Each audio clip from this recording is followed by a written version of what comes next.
में जहां लोगों की सेवा के लिए कई कार्यक्रम होते रहते हैं, वहीं विश्व हिंदू परिषद और बजरंग दल की ओर से बाबा सीताराम पिपलिया हनुमान मंदिर पर पिछले 20 वर्षों से हर रविवार को भंडारा रखा जाता है। सरदारों की नगरी बारडोली में जहां लोगों की सेवा के लिए कई कार्यक्रम होते रहते हैं, वहीं विश्व हिंदू परिषद और बजरंग दल की ओर से बाबा सीताराम पिपलिया हनुमान मंदिर पर पिछले 20 वर्षों से हर रविवार को भंडारा रखा जाता है। एक कहावत है कि जहां रोटी का एक टुकड़ा है, वह हरि का आशीर्वाद होता है, वह हरि है। पिछले 20 वर्षों से लोग इस भंडारे का लाभ उठा रहे हैं। संवाददाता कैलाश कुमावत, BHP न्यूज़, बारडोली। बोलो बाबा सीताराम ની જય।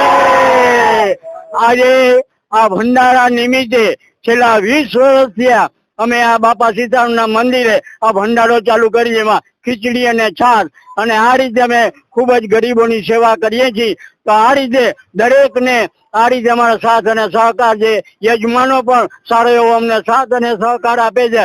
આવો સળંગ ઘણા વર્ષો થયા અમે જ્યાં સુધી જીવીએ ત્યાં સુધી અમે ચાલુ રાખશું એ જાતનું આ રીતે અમે આયોજન કરેલું છે। બાપા સીતારામની જય।